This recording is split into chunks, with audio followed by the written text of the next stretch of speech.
chinanga kunjani fanku gabo nakolero ate tuitideko mochira chira banange nene bade simanyi nti nene naye ngenda jikula muzolwalero nga tukakasa tujilambula tutya kubanga tulina ajimanyi ennyo okugitusinga agenda kwabulira ye yani wetuli olunakulwalero tovaawo ntusa mu office tukusanga gyokolera oba gyotudde ye lwakyajja ngate emmotoka tezitambula tovaawo.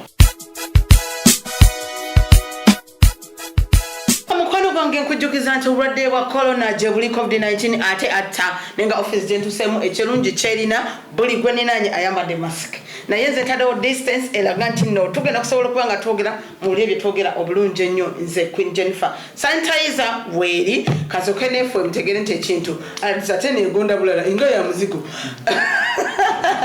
kakati sebo nedda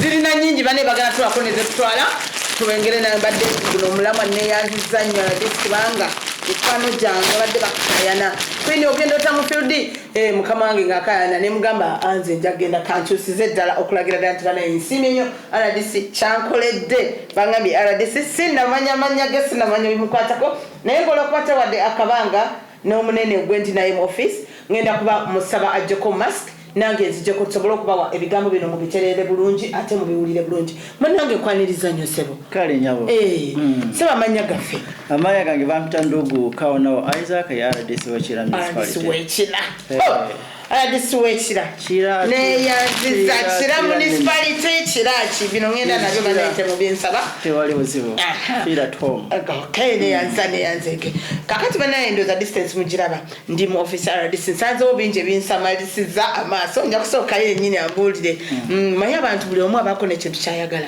kakati kino munange nga gwe RDC kirabire eno kubanga kikyo maanyi kisanyo kino ogaa nti nze kino bwe bulamu bwa office njiraba mbya sebo okwagala kwoyina kugamba tukubalire kuki okusinzira ku kino kyensanze mu office. Don't worry, this is a very good bottle. You can see it and you are aware. We are now working with the government of the Republic of Uganda, headed by General Kaguta Yoweri Museveni and the national chairperson of NRM party. So kanoka bottle karaba. Don't mind about what is inside, but what is outside. Oh my God.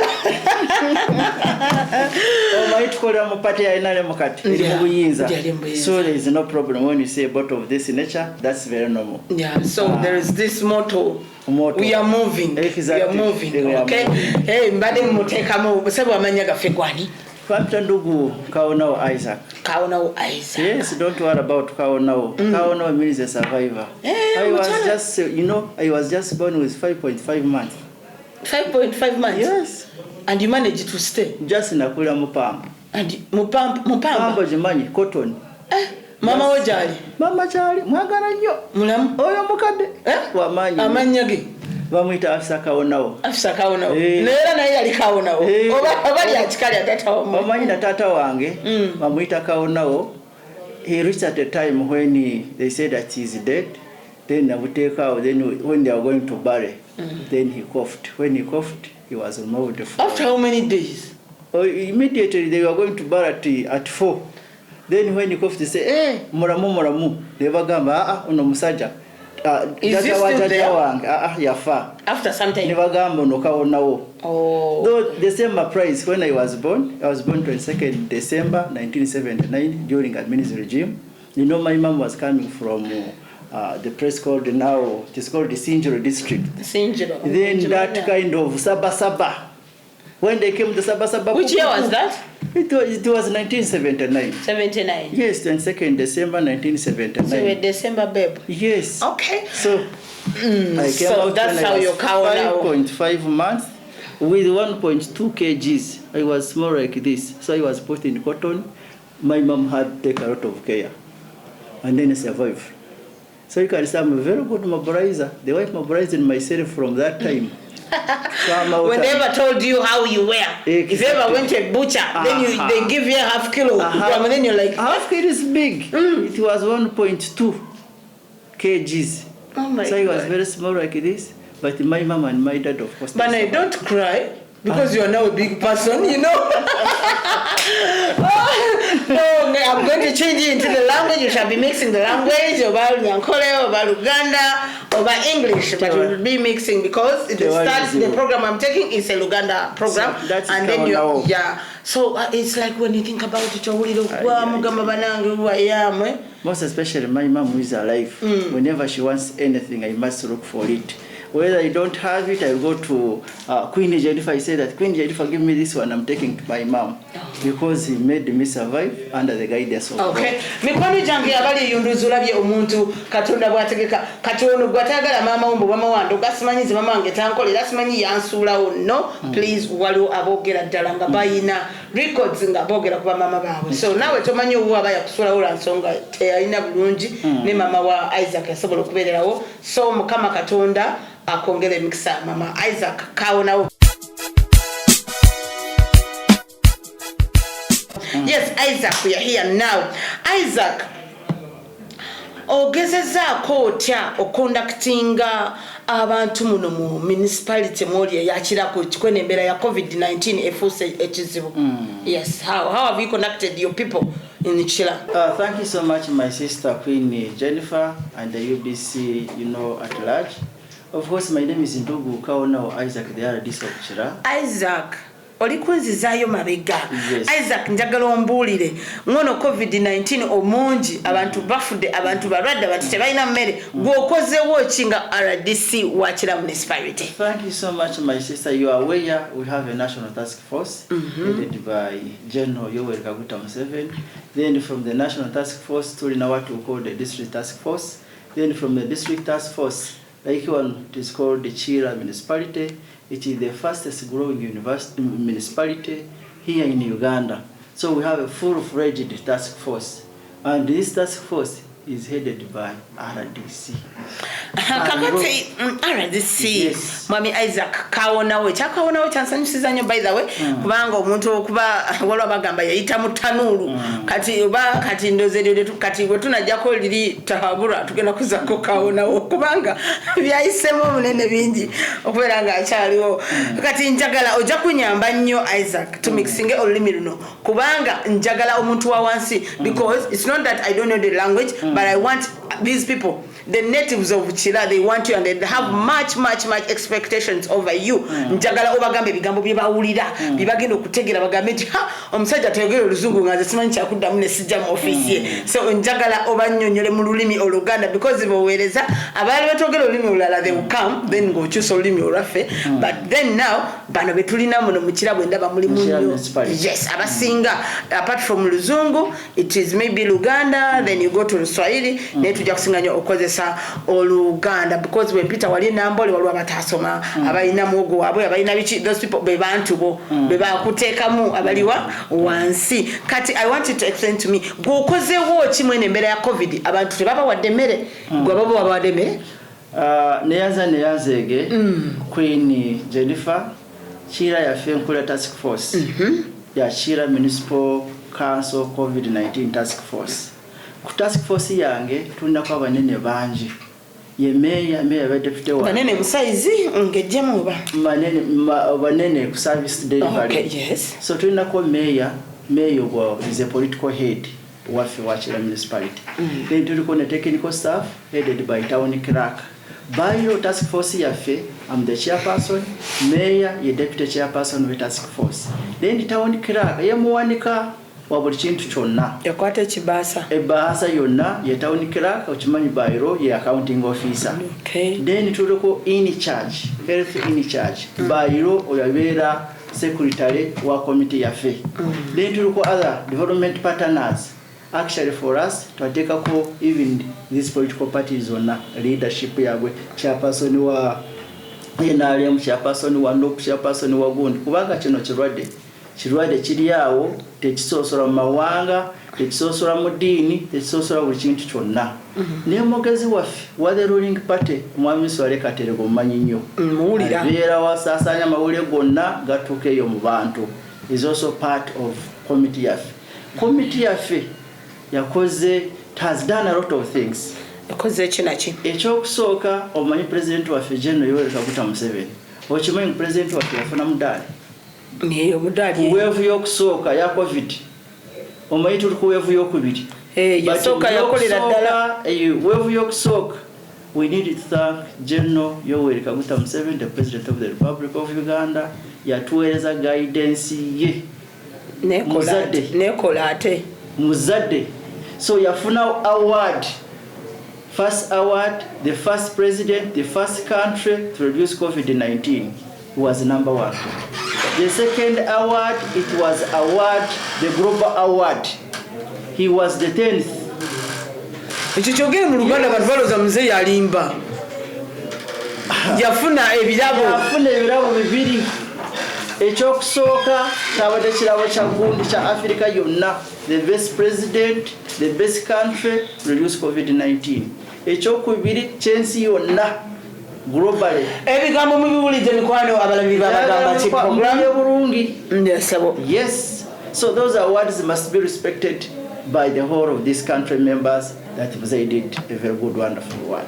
Katuli kuwevu yokubiri. And weevu yokubiri nayo president waffe okimanya tugaidinga bulungi. Yagamba ba chairperson ba task force mwena they are RDCs. RDCs to fena n'agamba njagala muyingireyo wansi.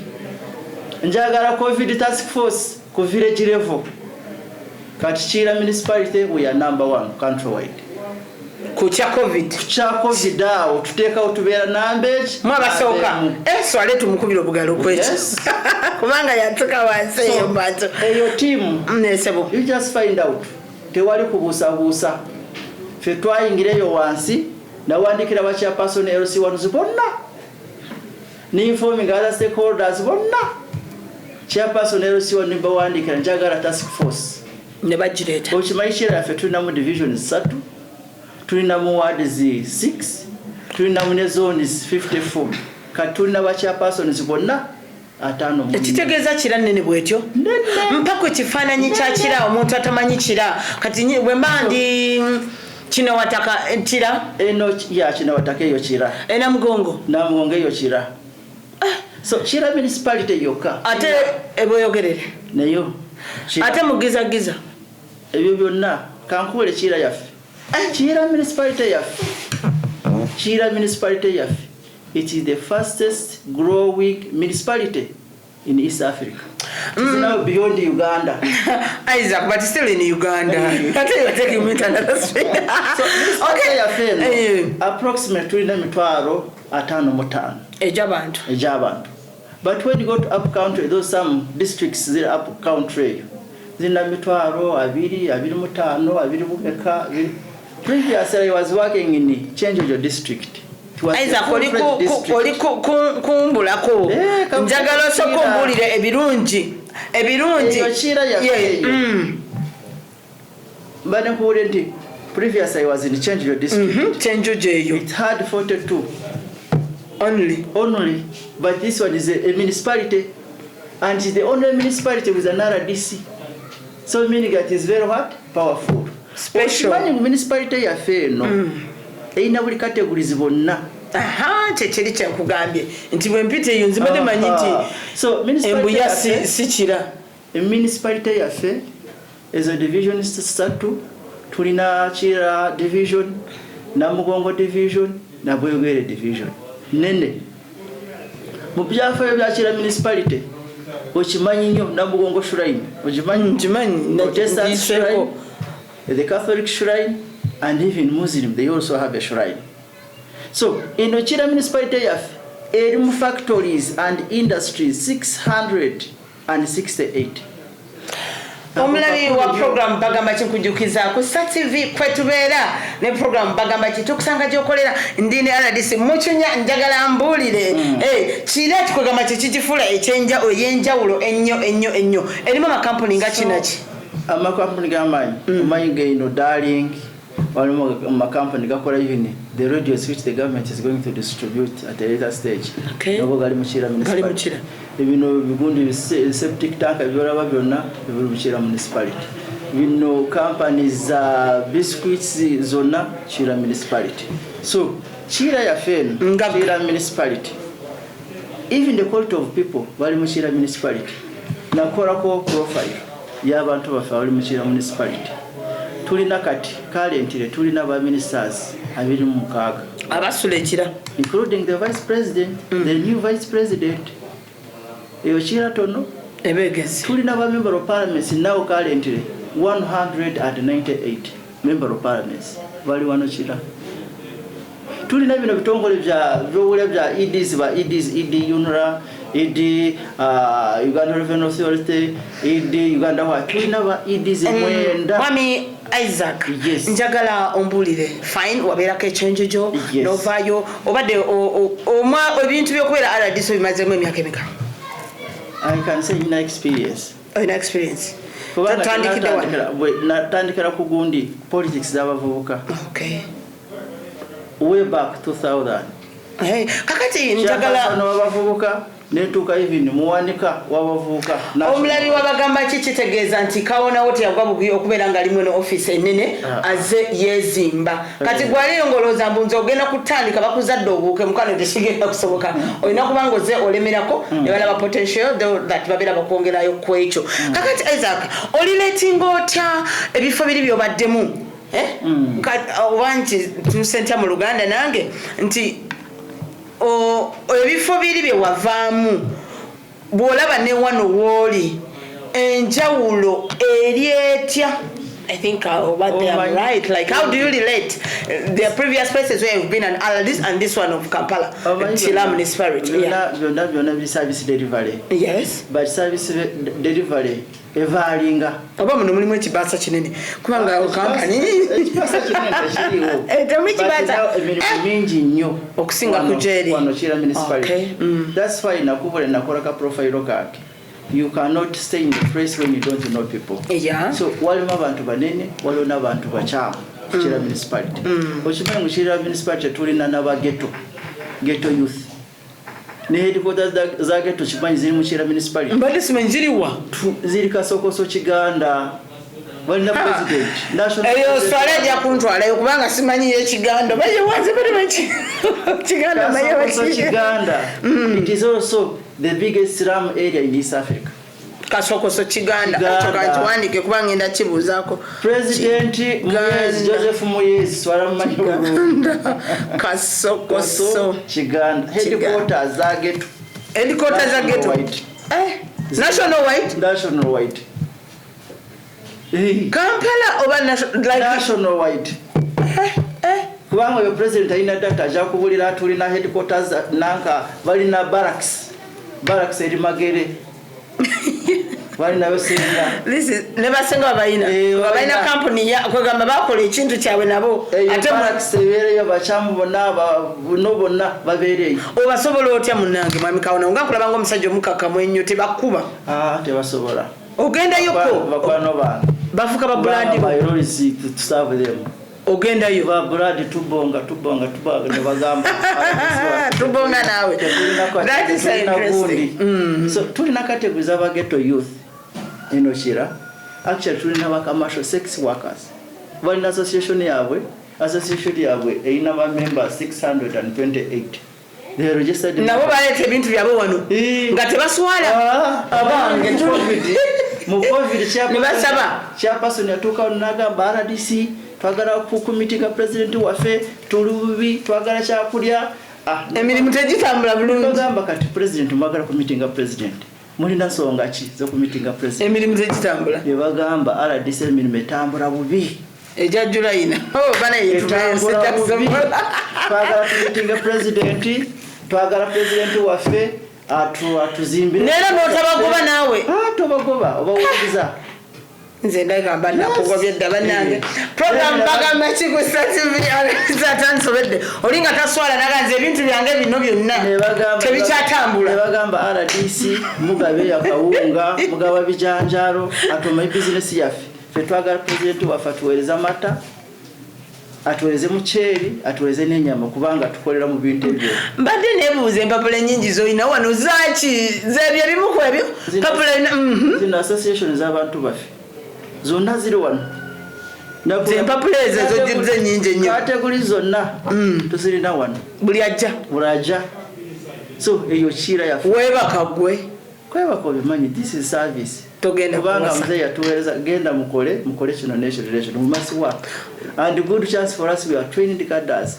Oshiraba ze natandikire mu bavubuka eyo wansi LC1 abange emirimu gyaiza akamingi wawasa gwenda emirimu ina mingi kusala mulina abana obudo mwabutono program bagamba ki ku Star TV Isaac aina emirimu mingi nobanga abaana baleeta naganze ekyajula ina tekikyatambula nze abone meseza tuli mu covid tuli mu covid kino kidwadde kya covid kakati mbadera nebuuza bwenzizenga ngamba nti mbeera ki golwaki oli mu office wanga office esinga zonna nzigale abantu batambula golwaki oli mu office amanyi president waffe General Yoweri Kaguta Museveni yatuweereza guidelines ozimanyi bulungi we addressing our country yagamba ba RDCs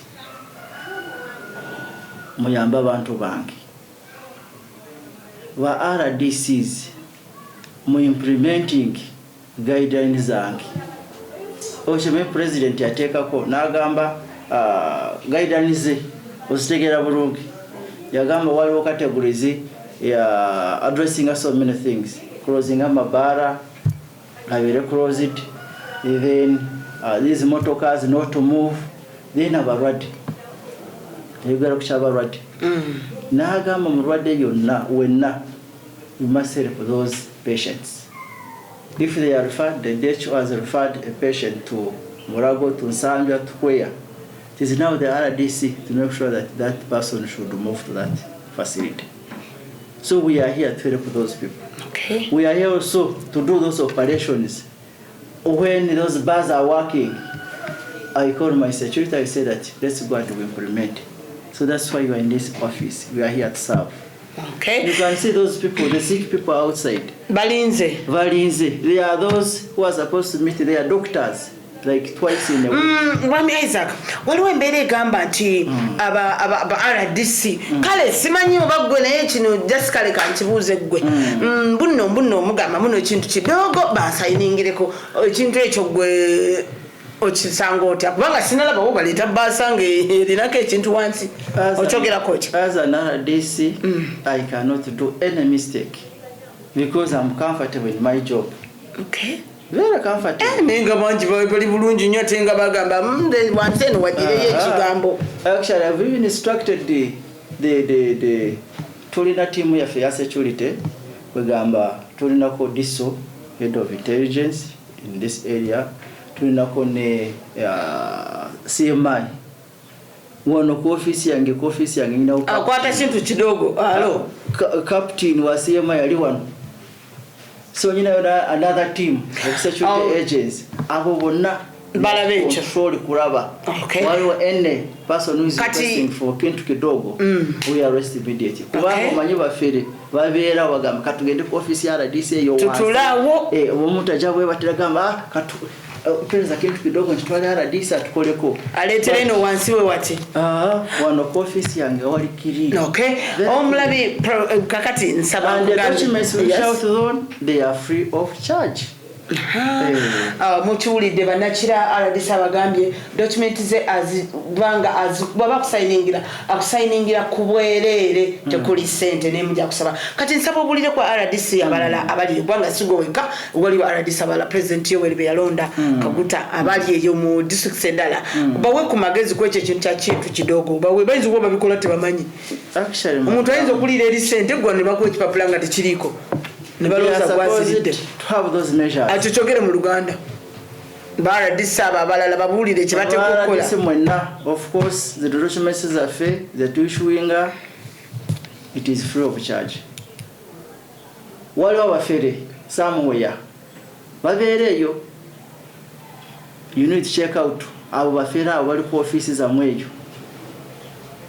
Muteeka ko measures badisozi webali. Abasemayi webali babeerawo kwegamba bano bafere bonna badisappearing completely. Tetwagala abafere babeerawo bagala kyakulya balimba ni mukono gwa RDC nkora ne RDC mamanye simu yenjina anjirina kamukubire kati wamubuza ko bwe bati bwe katono anagamba kati ayagala kintu kidogo RDC bakwano bange nkimanyi abo bafere webali, but you must be smart kwegamba bafere bonna tubateeke bali tukole emirimu ya muzeeyi. Okay, that is so good. Emikono gyange nkyali mu Ekira municipality batuyita olunaku lwaleero mutunoonyeza nengamba kanonye mwami Kawonawo Isaac RDC omupya Mbula Kalevu ali mu Kira. Abantu bangi babalonda ku RDC. Actually abantu bangi mukube bagamba gundi ya RDC rega mwana wa gundi bamulonze ina anko wange ajinju chini na mukano gwange honalebo kintu niyo bangi ba RDC. Naye abantu basinga tebamanyi ba RDC bebani era mukola ki. Nsabo somese obola RDC chechi mukola ki mwebani. Kati neyanze kimanyi na Jennifer. Sebo. Kubera RDC teka. Nange babumpe. Alibanga teka. Abantu balabireyo manya gundi RDC gundi talina makuru mirimo ya RDC tukitegera bulungi. Erinya RDC liva mu constitution ya Uganda. Tibasomere bakitegeere ekyo. Semateeka kigamba Uganda of 1995 constitution. Mukawulidde 1995 constitution article 203. Okitegeera article 203 nsabo kabasomerere ddala kubaka constitution geraba eri wano atambula nayo eri wano ku office yange tabyerabira asoma notice yange eno turu yange buli kintu kyonna kiri omwo kiri mu constitution nsabo kibasomere mu constitution yacu article in the year 1995 205 kakulozi ko eri 203 kakulozi ko kusooka number A bagamba there shall be for each district a resident district commissioner who shall be appointed by the president. Ekyo tukibaga kibaddire mu Uganda towereeta president yakola ki yamuleeta tugende maaso. So an appointment kuva wakatonda etuukwa president n'agamba Kawonawo Isaac gwe RDC n'awandika n'ebbaluwa n'agamba genda okukola emirimu yange. Queen Jennifer president mulabiri ddala tugende maaso. Akokubiri for a person to be appointed a resident district commissioner, he or she shall be a citizen of Uganda qualified to be a member of parliament. Whatever RDC bonna they are MP materials. Anytime kataikani say kati let me go ngende mu constituency gundi nesimbe member of parliament. So we RDC we no woraba wenna ali MP material. Ba MP abadde balowooza nti mwe mwatuuka nnyo obudde bwonna Isaac ajja naye simbe wooli novaayo tugende maaso bana ebintu byakutunyumira essaawa yonna ogendeyo obeera member of parliament wadde ensi gye bakuzaala actually jagala kulaga kuba member of parliament who have been former RDCs they are doing very well. Ekyokusooka tulina right honorable prime minister Robin Anabanja. Yes, she was an RDC but she's now a prime minister and she's going to do well. Tulina honorable Franka Tumwebaze. That one is the minister of agriculture. That one was very powerful. Boss. Very good. His works are superb. So these products of RDCs, they are even good ministers. Kubanga okiraba de constitution ekyogerako negamba RDC must be equivalent to a member of parliament. The member of parliament. Akakunta kanjawulo kwegamba byenkana temuwoza mwayitawo nnyo RDC bamanyi tugende maaso. Akokusatu bagamba the functions of the residence district commissioner RDC emirimu ya RDC haji babuulire bantu balowooza RDC bavuga buzi motoka ne bagenda. RDC munene bebulire muntu w'amaanyi nnyo. He represents the president. Bagamba so when you see me here I'm the president. So the roles is to monitor all government programs, central government services in the district. Services muzimanyi ezikolwa mu district yonna, health services, education services, agricultural services, road services, water services, buli kintu kyonna. The total head is what? RDC gwe kikwatako office eno nene nnyo olaba abantu badde bagirowooza nti sinene bongera basomesa banange Kawonawo biri mu constitution. So RDCs are in charge of all central services zonna. The monies you hear who have brought monies for the road. It is the RDC to monitor. The money that has been brought to the value for money. Is it real? This road is worth it. If it is not worth it, then the RDC must investigate and find out where there is a problem. So ako kantu kakuru nnyo. Byonna bibasomere RDC to act as the chairperson of district security committee of the district. So meaning that RDC is the head of security. Byonna bikwata ku security nanka district yonna ina security agencies. Tunako police, tunako ISO, tunako CMI, tunako prisons, tunako na zino private security zonna. But as an RDC, and that's why tulina meetings of security meetings. Izo tutura buli mwezi. All security agencies will be present in that meeting, and then we talk about the security. So you are the head, the topmost of security. Oh, it's a classic. Over ISO, over CMI, over gundi zonna. Wala mu district wali mu manya gundi, barracks meka, gundi meka. Zona zikwataga RDC ya inokumanya. The general gundi abo bonna. You are in charge of that particular security. Ate misala. In charge of that security. Then lastly, the RDC. Echa security chegede bulungi. Chitegede. Kuraba police ekola bulungi, yes, stick. Ekola bubi RDC. You are supposed to say no police. Oyo sano gamba swale bamuchuse. Aha, papa zezo weziri. RDC. Program bagamba chi kustative abade bamundi banyuma bale dise kigambo lya kyogera tasaga oyani agonjira amaddo bale dise noli natambula nagende bitiba bimanyi anara dise by constitution bakueleza motoka yabachikuba bakueleza driver bakueleza n'abaserikale bameka babiri teka kiri mu constitution sibya kulimba limba wait mukandeto mwana wakoja oyo president wachitundu olyagamba kandeto mwana wakoja mvuge. Then lastly another DC to carry out such other functions as may be assigned by the president or prescribed by the parliament by law. So president ajakubera akasimu gambe kaonawo genderi you represent me uyogere kino nekino esimu yo bobojo agalo mukuru mugamba president ontumawa esawa yonna president akubira nagamba genda kole kino nekino.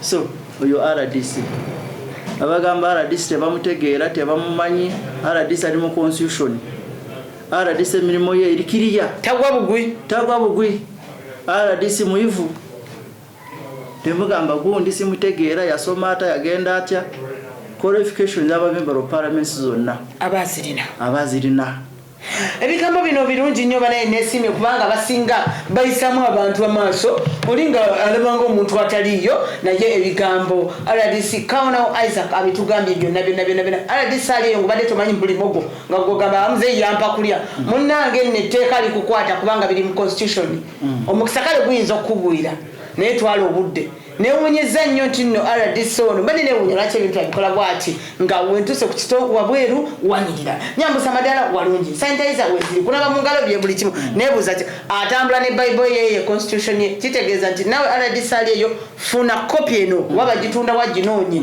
osobola kubanga osoma oberenga ebintu byonna obimanyi n'omulimu ogoberenga ogumanyi wangi. Madam Queen Jennifer, beside this constitution tulina ku Local Government Act tukitambulirako tulina ku na acts endala physical planning act nebera byonna. We also like students, so RDC bonna they need to be like students basoma obutabo bonna bategere buli kintu kyonna. It's more of lawyers and judges, so that whenever we go for monitoring you must be equipped and know what to monitor for any project. That's why as RDC is the other one of monitoring all government central projects. But only crack and there is a change shona centers on Nesvam central government no projects zonna. RDCs we are in charge of starting those projects and we are even commissioning all those projects. It is our role. Those RDCs are sitting like this and wait. You're not supposed to wait. Barwad. Because our roles are very clear. All projects, you must start them, you tell the public. These projects are from the government of the Republic of Uganda, headed by President. This road, your President, your titulated one, we must deliver that message. Agitandike eyo services zonna otubuli abantu baffe tubagambe zino services n'olubuto gwa sente bweziti kuva mu central government lino lwaliro upgrading of these health facilities kuva ku center 2s 3s and 4s like Chira municipality kati we have graduated from this the way you see the health center 4 to a hospital super okatu kamanyi nnyo ojja kutusalayo omulundi omulala RDC tongera okumanya kakati ebintu byonna mukwano gwange omulabi wabagamba ki program obiwulidde era atabitegedde ojja kubitegeera lwampaka kubanga tubikusomeseza ffe tetunyumya bunyumya tujjamu ekyo ekinyuma abantu kati beebuuzeeyo nti ebigambo byonna n'emirimu egyo gyonna Museveni president waffe omulungi bwakukwata nakugonomolako ekirimu kati ekyo kirimo kinene sijja kayita kalimu kubanza munaku ndooza nange ekitono nakugonomolako ekirimu ekinene bwekiti gwe labirira sente za wano labirira security kola boti mitendera kimwayita okubanga agamba nti kawonawo okulonzi gwe RDC wakira municipality mitendera kijayitamu Okimanyi nakubulira bulungi obeera kadda tokola ebintu byosimatule nga bijja bita leadership yaffe twagitandikira eyo bwavubuka kuva ku LC wano ku village my village then n'ogenda waggulu manye zino leadership za youth the electoral college sandikira kule ku council 1 no moving waggulu so na moving eyo ku district yange nawadde chairperson mbeera kansala w'abavubuka ku district then nituuka ku national level national youth treasurer. Actually, my term of office at national level ended in 2011. Uno wakamala mbangaji? Wano kushira? Kati this is 1 point umwaka gumune miezi na. Mwaka gumune miezi wajira mu corona yakamala emyaka 2. Exactly, naja mu corona. Then kati mugundi bino byabavubuka n'abadde nkola ne security. Okay. Ni moving even a lot of trainings. Nakola a lot of trainings. Yeah, abasinga batukola training. Ogulina mudali gwange kuva China. Gonkoze bubinga sigula bakuwano bana kutandi bwalaze ne bategera bitogera nze tetogera byogere. Kakati mukulu kawo nawo still ntakuliko. There is what to call bwe tutambula. Of course there is what to call vetting. Vetting etambulira ko nnyo. Vetting abala tujja kufuna ba RDC. Ati ba RDC amanya ga ba RDC gundi ne gundi. Tuinayo bani ne bateka wamanya. Ne gundi and sometimes president nako identifying certain functions. Where of certain function president natukako na who has organized this kaona Isaac. Oyo is a good mobilizer. Oyo katumuteke ku gundi kunoba. Niba kuandika PS nakuandika ne basirika time wetuka zino rushafo za RDCs kati ne batandika ku identifying abakozi nnyo ne bagamba wetobere yo kabale wala muvuka bagwita kaonawo yo kaona wali shapu kati tumu empowering tumongeremo amaanyi abere wanatandika kole so wodi yao nolabe ninyaryo ngalize nebagamba RDC ekyo kigenda ku bakozi banange kubanga abantu kyentiddemu ataawo nti okola tomanyi nti bali kulonda ate ne butuuka obudde ne baga gundi tumulabye tujja mwetaaga olaba nga bano baswale ebintu byebakolera party byebakolera gavumenti eriyo bamanyi ngekumanyi nti gyoli yonna oyinza okulya baswale ne bamuga swale RCC Kampala n'obuliro yes swale kintu gundi ngabaga gundi yabigudde mu bintu kumba zabikolerera so bikolera mpora then ekiseera kijja kutuuka bako identifying but if the president identifies you at any service don't just relax just work for that service. There are certain people, they give you certain position, you see them they are flying, they get wings as if they are kings, they are the only ones. The offices we are having now, we must be in the office and work for that office, for the public. And that it is for the public. I'm not the first RDC to be here, and I'll not be the last RDC to be here. I will just come, serve. If I serve well, I serve for a certain years, they can take me somewhere also to do the service. As I came from, the other place. Imagine up to now in Kampala. In Kampala. Never to kwatako. Tekwatako ndi mwana wa site. But we are served. That's why we are here. That is so the good. profile. You must study the people you are working with. Even enlarge your profile. Yes, so we have categories. Kati in the office bobarako, even 2 hours not in the office, our headquarters will know that RDC is not around. Why? Because of the quality of people who is staying here and who need services. Are you getting it? Yes. I've told you, 2 ambassadors, 10 of them here in Chile. They will be outside. They want to see you. In southern Sudan. They will be in Ethiopia. They will call RDC. You go at home, there is ABCD. You need to take action. The vice president can call him and say, RDC, you do this, take action. If you are not around, what will be the answer? You say that I'm not around, and you came here to serve, and you say our title is very clear. A resident district commissioner. You are supposed to be here. And my home is here in Chira. Next. Not the things of saying about where you are. They call you and you say, I'm in Entebbe. I have my casino. So it is also a quality, one of the qualities, isn't it? Full time. Bakutadde wobeera akantu akabamba badde tebakamanyi yaga nti ngani asuleyo mukira ekasokoso baradisi baffe bakamanye bulungi kubanga it is somewhere problem where certain RDC they reach at a reshuffle. Some of them they are not. Ololo omuteke semba bulinga asula Kampala ni mulina mukano kuno muzi ne gubiri yo disija mogera naye kati manya agenda kugira program yategera and I'm saying that's when the reshuffle comes like this. They first also consider those RDCs is Kawan now residing in Chira. That's the first priority. Somewhere is always in his home, he's not serving the people properly. That's those a question mark now. Exactly. So my fellow RDCs, let's protect this name of resident district commissioner, and we reside where we are working so that we serve our people as guided by the president. Kachide mu Luganda munayi kwaleja ngabali yetu. RDC baba bamukuwadde. President Yoweri Kaguta Museveni ng'amulonze ng'abakulonze gwe. Oteekwa okuba ng'osula omwo obakuwadde okukolera. Sikuga nti ate nze ensula eri eno nzija buzi. Nedda. Olina kuba nga oliwomwo mu kitundu era nga mubeera. Ekirala mwami Kawona w'omukwano gwange. Kati wafuuse mukwano gwange kubanga ebigambo bye ngambye binsanyudde nnyo. Binsanyusizza nti nsomesezza ate nange nenyongera okusoma kuba ebimu nange mbadde sibimanyi nga nazze mu program bagamba ki kakati bizibu ki byosinza okusanga mu kiramu nno noganje butuufu kino Queen ekintu kino kyompulira nga kintamye abantu abamu sijja kwogera waliwo abakyafuwala ne batama bizibu ki byosanze. Of course, most especially bizibu by'amaanyi mu kirwadde kya COVID-19 nzibu nnyo edda ese bangi. Last year, some of the people they used to say, no, COVID is a program but now most of the people, they know that there is COVID. Like me, I have lost my relatives. I have lost my friends out of COVID.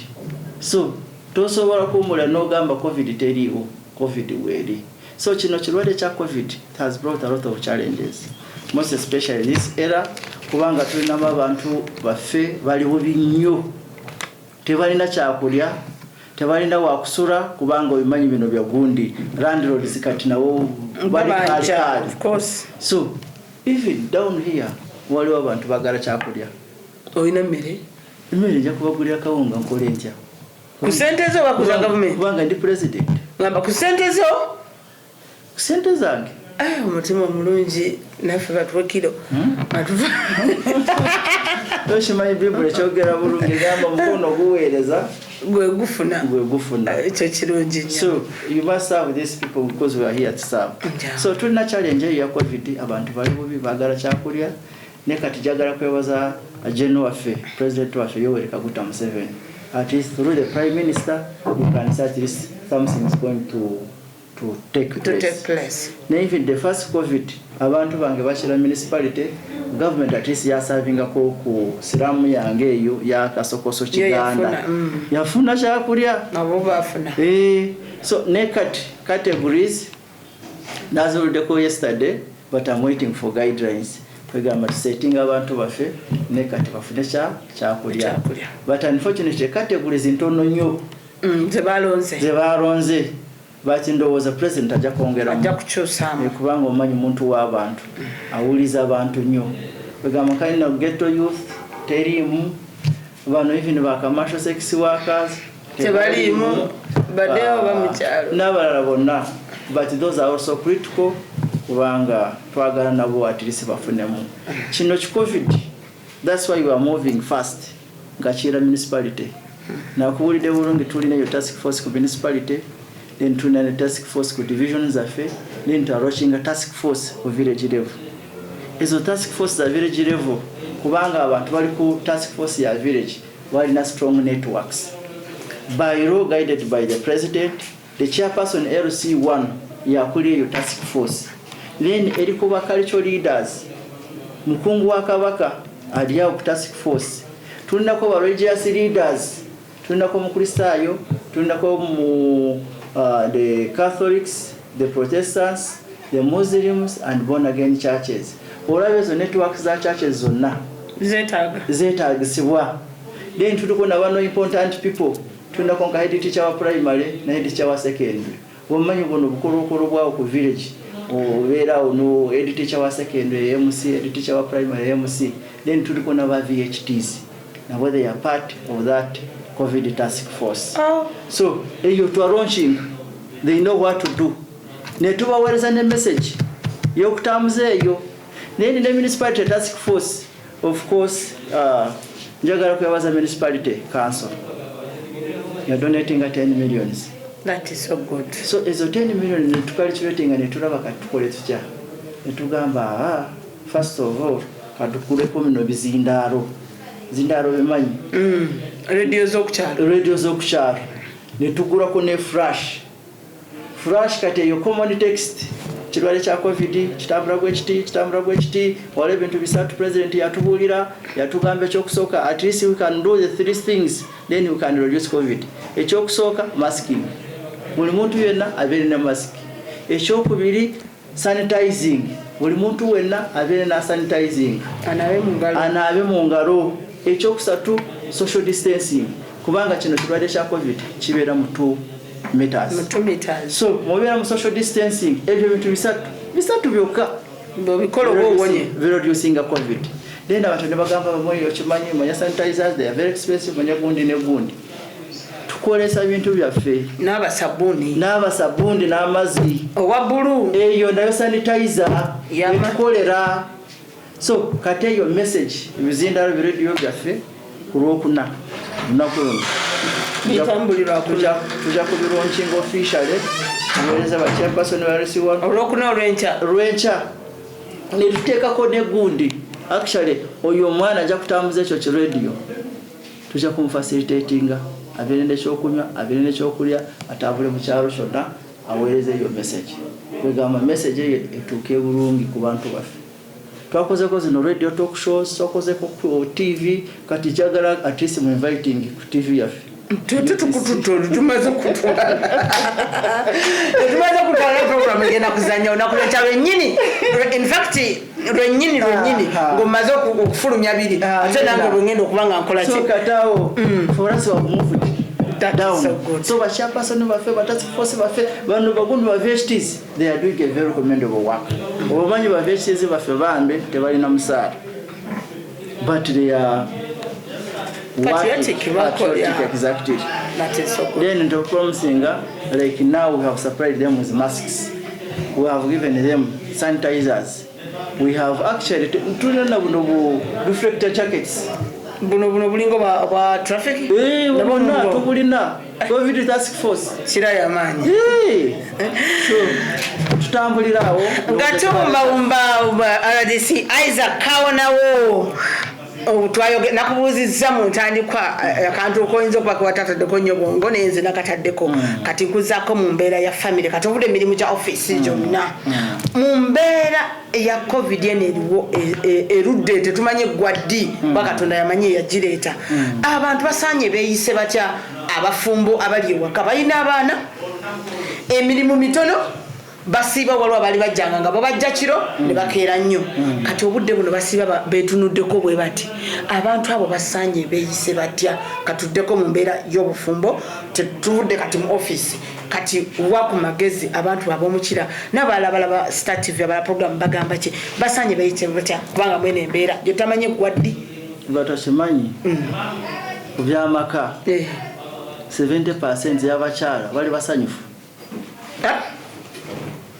njagala kawulize bulungi kaddemu 70% y'abakyala bali basanyufu kwegamba kati omusajja amulabako ayina obudde mukyala yabadde wano nambule atadisi minus bino bya economic empowerment tetulina sente but at least abaami baffe batuweereza keyo omanyi kati bapulaninga bulungi ne family zaabwe batuuka waka n'agamba ina kasente katono kati katukole kino nekino nekino nekino but luli he is to be very busy in the morning at 7 in the evening when he's coming he will come and agamba kanabe wali ku gundi nabe ko bakwano bange naja sawa nga 10 sawa 8 z'ekiro n'abaana waka abazadde bo babamanyi kati bamanyi oyo dadde wange